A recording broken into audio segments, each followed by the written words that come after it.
Բարև ձեզ, եթերում օրվա ամփոփումն է։ Ձեզ հետ է Արփինե Նավասարդյանը։ 19:00 դրությամբ առանձնացրել ենք հետևյալ լուրերը։ Նախորդին Թբիլիսիում կայացած Վրաստան-Հայաստան ֆուտբոլային հանդիպմանը Հայաստանի հավաքականի կրած խայտառակ պարտությունից հետո Հայաստանի ֆուտբոլի ֆեդերացիայի նախագահ Արմեն Մելիքբեկյանը ներողություն է խնդրել, սակայն նա մտադիր չէ հրաժարական տալ։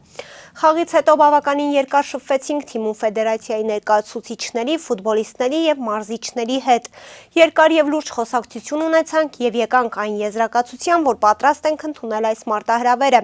Համոզված եմ, որ որպես մի թիմ կարող ենք առաջ գնալ, ասել է նա։ Մելիքբեկյանը խոսել է նաև առկա դժվարությունները հաղթահարելու անհրաժեշտության մասին։ Պատրաստ ենք հաղթահարել այդ ամենը, այդ դժվարությունները, փորձել այդ խնդիրները մեր ներսում լուծել եւ հունիսին ներկայանալ միանգամայն այլ վիճակում, փորձել ամեն ինչ անել, որ կազմը պատրաստ որպես բավականին մարտունակ թիմ ներկայանալ սեպտեմբերին աշխարհի առաջնության ընտրական փուլին։ Նշել է նա։ Հիշեցնենք, Վրաստանի հավաքականը նախորդին իր հարկի տակ 6-1 հաշվով հաղթել էր Հայաստանի ընտրանուն։ Հայաստանի հավաքականի կրած խայտառակ պարտությունից հետո Նիկոլ Փաշինյանն այսօր շտապել է հանրությանը աչքալուսանք տալ, տեղեկացնելով, որ հունվարի 1-ից հայտարարագիր լրացրած 7185 քաղաքացի ետ է ստացել 668 միլիոն դրամ սոցիալական կրեդիտ։ Կառավարության ղեկավարն ընդգծել է, որ մեկ մարդու կողմից ետ ստացած կրեդիտի միջին չափը 93000 դրամ է։ Մեկ այլ աչքալուսանք էլ Նիկոլ Փաշինյանը հատիկ առ հատիկ շարքի ներքո է տվել։ Դատարանի վճռով հաշտության համաձայնագրով որպես ապօրինի ձեռք բերված գույք Հայաստանի Հանրապետության սեփականության իրավունքն է գրանցվել Երևան քաղաքի Ծովակալիսակովի 23 հասցեում գտնվող 0.05 հեկտար մակերեսով հողամասի նկատմամբ։ Շուկայականին մոտարկված արժեքը 29 միլիոն դրամ, հայտնել է նա։ Վարդաշենի հանրակացարանի 68A շենքի բնակիչներն այսօր մարտի 24-ին կրկին բողոքի ակցիա են իրականացնում Երևանի քաղաքապետարանի շենքի դիմաց։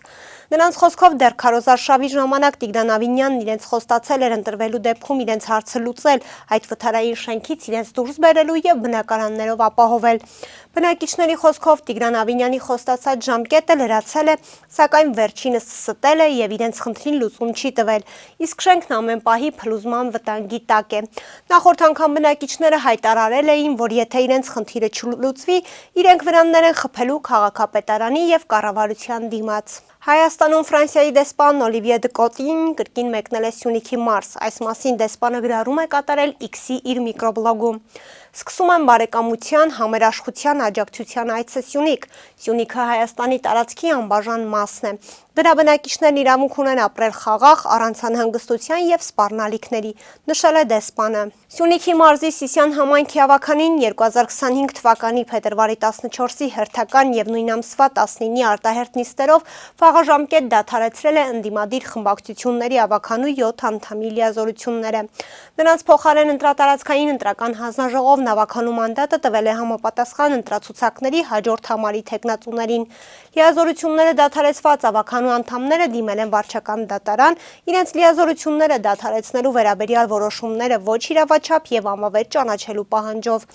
Այս մասին գրում է Հետքը։ Մասնավորապես դադարեցվել է քաղաքացու որոշումի խմբակցության ավականու անդամներ Աննա Ավետիսյանի եւ Ավագ Ասատրյանի լիազորությունները, ինչպես նաեւ հանրապետական խմբակցությունից Մարինե Գրիգորյանի, Գևորգ Դավթյանի, Անի Հարությունյանի, Դավիթ Դավթյանի եւ Ջիվան Մարգարյանի լիազորությունները։ Որպես լիազորությունների դադարեցման հիմք նշված է տեղական ինքնակառավարման մասին օրենքի 70-րդ հոդվածի 2-րդ մասը։ Այն է, հավաքանու անդամի լիազորությունները կարող են վաղաժամկետ դադարեցվել ավականու անդամների ընդհանուր թվի ձայների մեծամասնությամբ ընդունված որոշմամբ, եթե նա մեկ հերթական նստաշրջանի ընթացքում անհարգելի պատճառով բացակայել է ավականու նիստերի կամ քվեարկությունների ավելի քան կեսից կամ հանձնաժողովի նիստերի կեսից։ Հայաստանի տրամադրած 80 տոննա մարդասիրական օգնությունը հասել է Հալեբ։ Այս մասին հայտնել է սիրիացի լրագրող Հովհաննես Շահրյանը։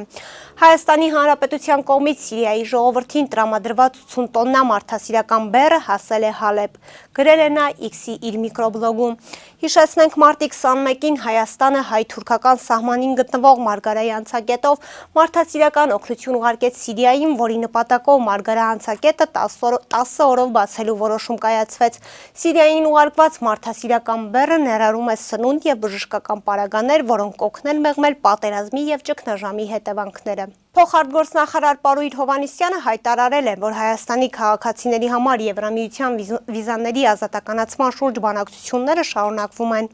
Նա հիշեցրել է, որ բանակցությունները մեկնարկել էին 2024 թվականի դեկտեմբերին, որի ընթացքում տեղի ունեցան Եվրամիության համապատասխան պատվիրակության հետ ինտենսիվ բանակցություններ։ Ըստ նրա, բանակցությունների հաջորդ փուլը նախատեսվում է ապրիլի 7-ից 11-ը, երբ կգա երկրորդ պատվիրակությունը։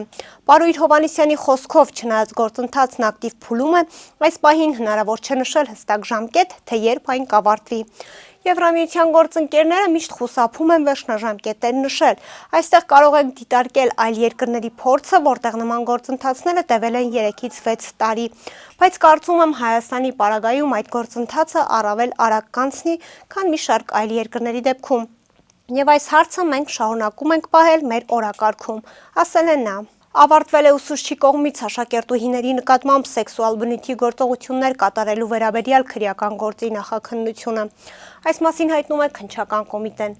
Ազատություն ռադիոկայանի տեղեկություններով խոսքն այն ուսուցչի մասին է, որին նախորդ տարի հոկտեմբերին ազգային անվտանգության ծառայության դիմակավորված աշխատակիցները շղթայված ձեռքերով դուրս էին բերել Երևանի Ջոն Կիրակոսյանի անվան թիվ 20 հիմնական դպրոցից։ Նա մեղադրվում է անչափահասի նկատմամբ անառակաբարո գործողություններ կատարելու մեջ։ Ուսուցչի նկատմամբ որպես խափանման միջոց կիրառվել է կալանքը։ Շամշյանքոմի փոխանցմամբ մարտի 23-ին ավտովթար է տեղի ունեցել Երևանում։ Ժամը 21:45-ի սահմաններում Արցախի պողոտա Ռոստովյան փողոցի խաչմերուկում ժողովրդին հայտնի Սրեչի կամրջի մոտ բախվել են Արմավիրի մարզի բնակիչ 31-ամյա Տաթևիի վարած Մազդա Մակնիշի եւ Երևանի բնակիչ 21-ամյա Էրիկ Ք'ի վարած Շևրոլետ Մակնիշի ավտոմեքենաները։ Ինչպես հայտնում է ֆոտոլրագրող Գագիկ Շամշյանը, վթարի հետևանքով Տաթև-ին նրա ուղևորներ Երևանի բնակիչներ 22-ամյա Գայանե Կ-ն, 22-ամյա Մանուշակ Բ-ն, Էրիկ Ք'ն եւ նրա ուղևորներ Երևանի բնակիչներ 19-ամյա Ռազմիկ Բ-ն եւ 19-ամյա Ռաֆայել Խ-ն տեղափոխվել են Մեդլայն բժշկական կենտրոն, որտեղ անհրաժեշտ բուժօգնություն ստանալուց հետո տեղափոխվել են Էրեբունի բժշկական կենտրոն։ Վիրավորներին առաջին օգնության են հասել քաղաքացիները եւ վթարի հարևանությամբ գործող բժշկական կենտրոնի աշխատակիցները։ Վթարի փաստով քննչական բաժնում նախաձեռնվել է քրեական վարույթ։ Այսօր մարտի 24-ին ավտովթար է տեղի ունեցել Կոտայքի մարզում ժամը 12:35-ի սահմաններում Իջևան-Սևան-Երևան ավտոճանապարհի 118 կիլոմետրի հատվածում բախվել են Տավուշի մարզի բնակիչ 23-ամյա Արտյոմ Մ-ի վարած Ֆորդ Տրանզիտ Մակնիշի եւ Կոտայքի մարզի բնակիչ 50-ամյա Բարիս Თ-ի վարած ՎԱԶ-2107 Մակնիշի ավտոմեքենաները։ Ինչպես հայտնում է ֆոտոլրագրող Գագիկ Շամշյանը, բախման հետևանքով 07-ը գլխիվայր շրջվել է, 1 հոգի տեղում բուժօգնություն է ստացել, ապա տեղափոխվել հիվանդանոց։ Վթարի փաստով ՊԾ Կոտայքի մարզի գումարտակում փաստաթղթեր են ձևակերպվում, որոնք հնարավոր է փոխանցվեն Հայաստանի Հանրապետության քննչական կոմիտեի Կոտայքի մարզային քննչական վարչություն։ Կհանդիպենք վաղը, առողջ եղեք։